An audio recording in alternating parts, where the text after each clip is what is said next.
것이 제게는 있습니다. 전에 구입을 하여 사용하다가 한참 동안 사용하지 않다가 근래의 불편함을 느낄 정도가 심해지면서 하는 수 없이 글을 적을 때 다시 착용을 하였습니다.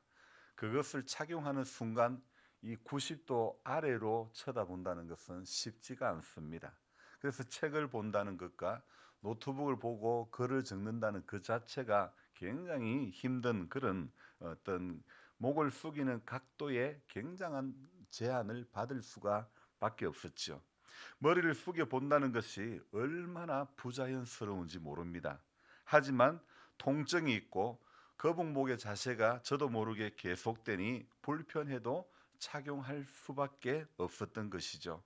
건강검진을 하려고 분당으로 올라갔다가 마치고 아들 집으로 갔는데 이 화장실에 가보니 입 안에 였는 마우스피스라는 것이 보였습니다. 단번에 저것은 누구 것이라는 것을 저는 알았습니다. 제 아들은 어릴 적부터 심한 이갈이를 하였습니다. 그가 초등학교 시절에 치과를 데리고 갔더니 얼마나 이를 많이 갈았는지 노인네 이빨이 되었다고 치과 의사 선생님이 이야기를 했습니다. 그 말을 들은 후 그때부터 제가 선택하는 방법은 이빨을 갈기 시작하면 흔들어 깨우든지 안 되면 입을 살짝 찰싹찰싹 때리는 것이었죠. 그것도 한두 번이지 자녀 녀석의 입을 때리는 것도 깨우는 것도 자기도 얼마나 괴로운 일이며 저도 얼마나 마음이 편하지 않은 일이 아닌지 모릅니다. 달리 방법이 없으니 깨우든지 그래서 이를 갈지 못하게 입을 살짝 살짝 때릴 수밖에 없었죠. 그때 생각해낸 것이 밤에 잘 때 권투 선수들처럼 마우스피스를 하면 괜찮을 것 같다는 생각을 해보았는데 그것은 생각뿐이었고 형편상 해주지를 못했던 것이죠. 그런데 이번에 아들 집에서 본 것이 바로 마우스피스였다는 것. 자신이 생각하기에 너무 이빨을 많이 가니까 스스로의 필요에 의해서 마우스피스를 구매했던 모양입니다. 뭐든지 자연 그대로가 제일 좋은 것인데 인위적으로 목에 교정기를 착용하고 입안에 마우스피스를 착용하고 이러는 것은 매우 불편하고 괴로운 일이 아닐 수가 없습니다.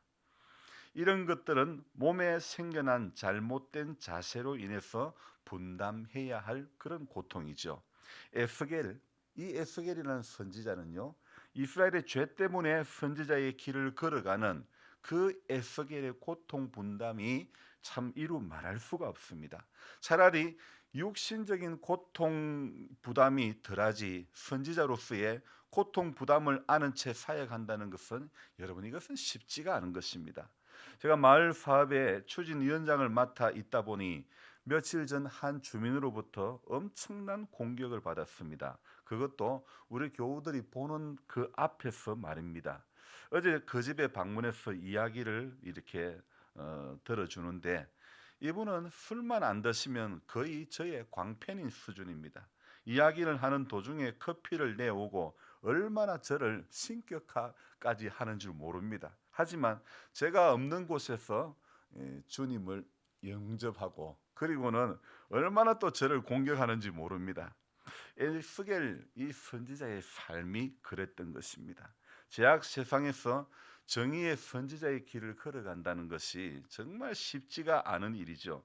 자는 아들을 깨워도 계속 이를 가니 이를 갈지 말라고 입을 살짝살짝 잠이 깨도록 때릴 수밖에 없었던 이 아버지의 심정. 그것도 아들에게는 큰 상처가 되었을 것입니다. 저는 아들의 이빨을 오래 보존하려고 갈지 못하게 하려고 한 방법이었지만 결국 제게 돌아오는 것은 원망과 아들의 상처 입은 모습을 보는 것밖에 없었던 것이죠. 제가 집수리를 해주면서 하는 말이 본심은 아닌데 대충 하자 우리 집 아닌데 이런 말을 하면서 웃습니다. 실제는 꼼꼼하게 해주면서 우리 집 아닌데 대충 하자 이런 청개구리식의 말들을 하게 됩니다. 이 말인즉 힘이 든다는 그런 이야기겠죠. 요나 선지자가 니느웨에 가서 복음을 전할 때 회개를 외칠 때가 그랬던 것 같습니다. 원수의 나라인데 그것도 원수의 나라 수도에서 회개를 외치려니 이 요나의 마음이 썩 내키지가 않습니다. 그러니 회개의 메시지를 전해도 간절함이 없는, 한마디로 영원 사랑함의 어떤 그런 마음이 없이 하나님의 말씀에 마지못해 순종하는 그런 사역을 했던 거죠. 여러분, 근데 신기한 것은 그래도 니느웨 사람들이 회개했다는 것 아닙니까? 이 요나의 불성실한 사역의 자세 가운데서도 하나님의 역사는 그의 입을 들어서 일어났던 것이죠. 어제 말씀에는요, 다니엘이 네 번째 환상을 본 것에 대해서 제가 말씀을 드렸죠. 사역자의 길에 선 다니엘에게 하나님께서 말씀하시는 방법으로 환상을 보게 하십니다. 오늘 이렇게 이 환상을 본다는 것, 별것 아닌 것처럼 보일 수도 있습니다. 그러나 건축자의 버린 돌이 이렇게 아주 귀한 돌로 쓰임 받게 되는 것처럼 사람들의 눈에 보이는 것은 희미한 것이고 아주 작고 미미하고 겨자씨 하늘 같을지라도요, 하나님의 역사는 매우 다이나믹한 겁니다. 아주 역동적인 것입니다. 오늘 에스겔이 환상을 보는 그런 내용이 나옵니다. 이 지금까지 8장에 이르기까지 7장 마지막 절까지 에스겔은요, 선지자의 길을 걸어오면서 에스겔이 겪는 어려움을요 1장부터 쭉 읽어보면요, 두루마리를 먹게 되고 한동안 벙어리가 되고 이스라엘의 범죄의 횟수대로 한쪽으로 눕고 또 다른 쪽으로 누워 이렇게 한쪽으로 누워 390일을 지내고 또 다른 쪽으로 누워 그 다른 한쪽으로 40일을 지내야 했던 에스겔. 사실 저의 목의 통증은 거의 매일 한쪽으로 잠을 자기 때문에 어쩌면 발발된 그런 고통일 수 있습니다. 동시에 벽에를 높게 하는 잠버릇으로 인한 그런 고통인 것입니다. 그래서 잠버릇이 안 좋은 것을 이렇게 제가 다 하고 있는 거예요. 이것은 에스겔처럼 선지자의 길을 걸어가면서 받는 고통이 아니라 제가 잘못함으로 받는 그런 고통이죠. 에스겔이 이스라엘의 범죄 때문에 그들이 지은 범죄의 일수대로 한쪽으로 누워 잠을 자야 했던 고통스러웠던 수면 시간, 그뿐 아니죠. 사람이 먹는 즐거움이 또한 낙인데, 사장에 보면 하나님께서는 에스겔에게 야, 너 부정한 떡을 먹어라, 그렇게 이야기합니다.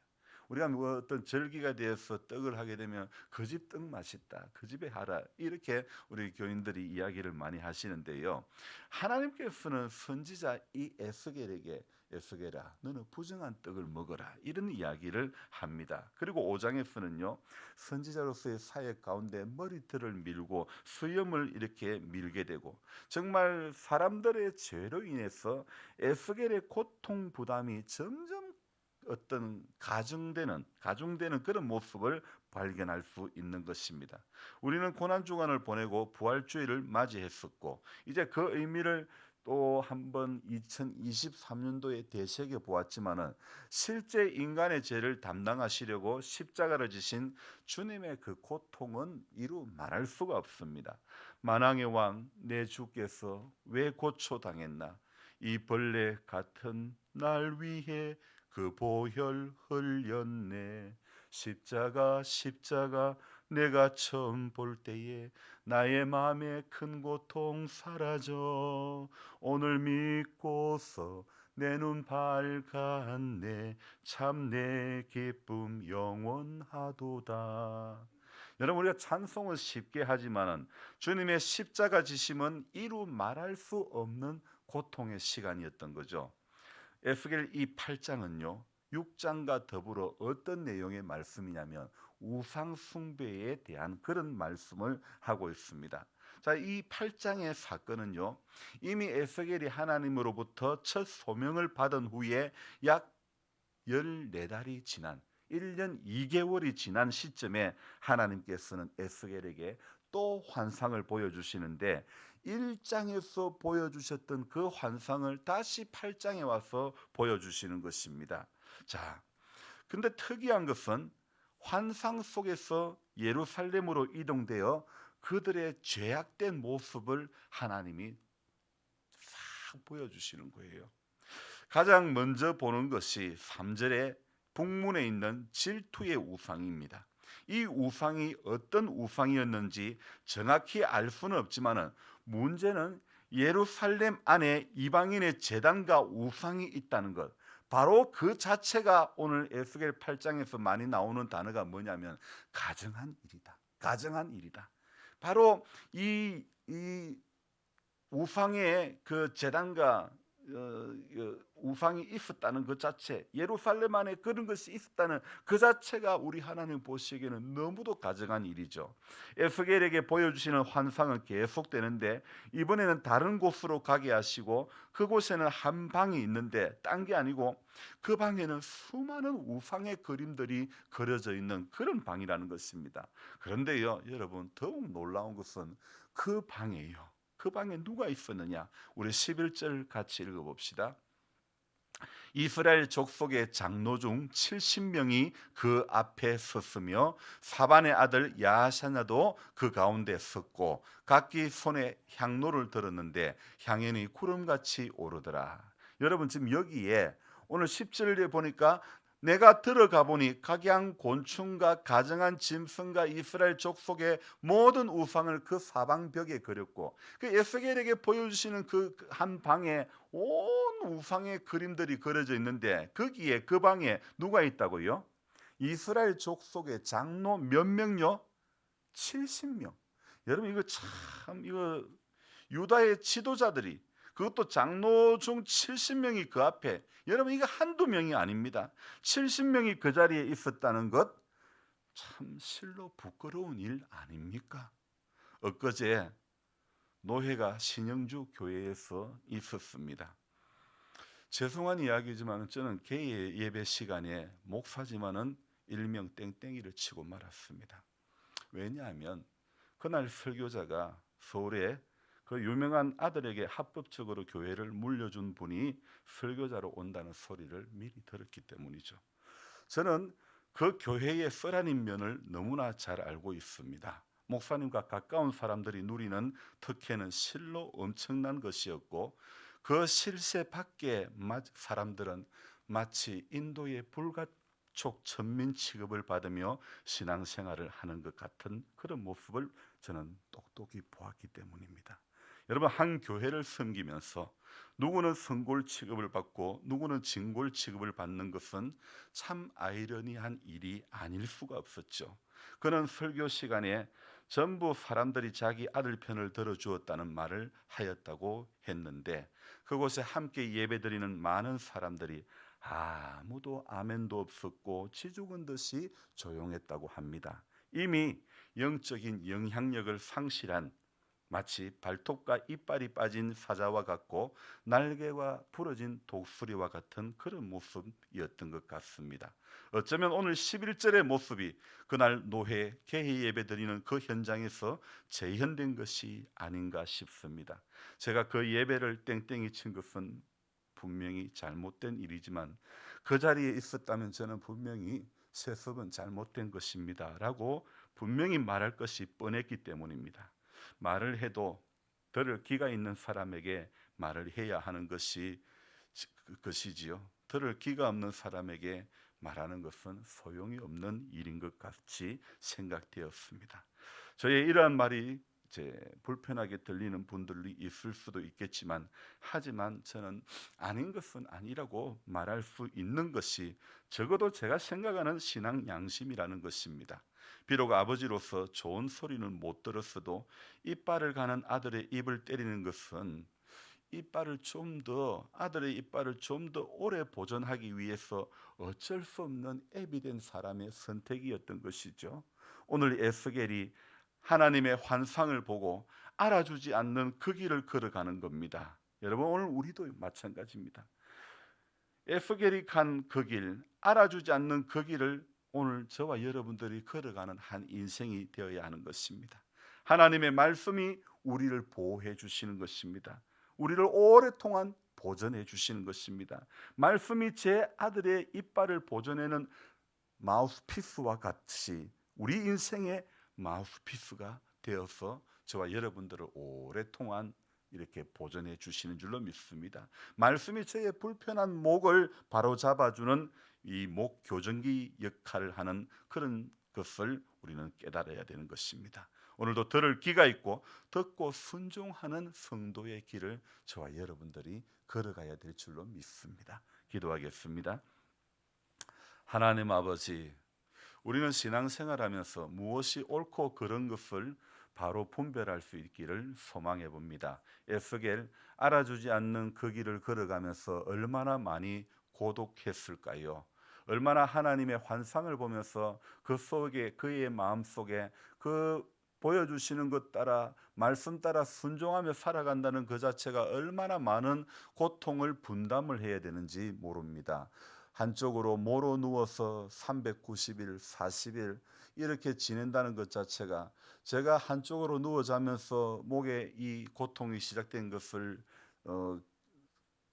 경험해 보면서 한쪽으로 390일을 이렇게 자야 됐고 또 다른 쪽으로 40일을 자야 됐던 에스겔의 그 고통, 선지자가 입을 열어 복음을 전하고 회개를 외쳐야 되는데 한동안 벙어리가 되어 말을 못하는 시간으로 또 보낼 수밖에 없었던 에스겔의 사역의 현장, 머리털을 밀어야 되고 수염을 또 밀어야 되는 그런 어떤 말할 수 없는 수치를 경험하면서도 묵묵히 걸어가야 했던 그 길, 하나님 아버지, 우리가 이 땅에 살아가는 동안에 어떤 고통의 그런 어떤 시간이 따른다 할지라도 주님, 예수님께서 가신 그 길을 우리도 걸어가기를 소망해 봅니다.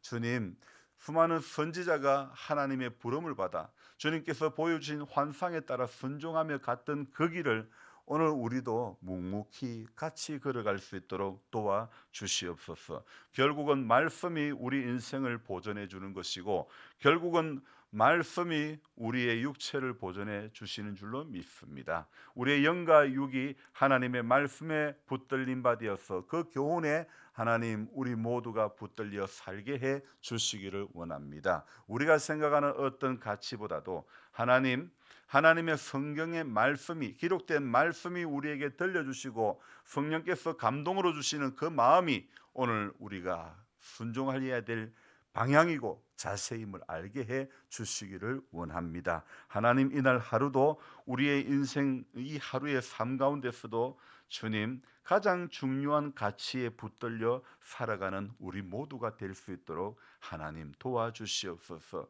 연로하신 성도님들이 며칠 상간에 너무나 또 많이 약해지고 어려움을 당하고 있는 분이 있습니다. 하나님, 우리 김인숙 군사님 약함을 만져주시기를 원하옵고 주님이 그의 고통을, 그의 연약함을 주님 들어주시고 속히 자리에서 일어나게 해 주시기를 간절히 바라옵고 원합니다. 하루하루 점점 더 쇠약해져 가지만은 위로부터 내리시는 큰 은혜에 붙들림 바 되어 살게 해 주시옵소서. 오늘날도 주님께 부탁드리옵고 존귀하신 예수님의 이름으로 감사하며 기도드리옵나이다. 아멘. 간절한 마음으로 주여 부르고 기도합니다. 주여, 주여, 주여. 하나님 아버지, 고맙고 감사합니다.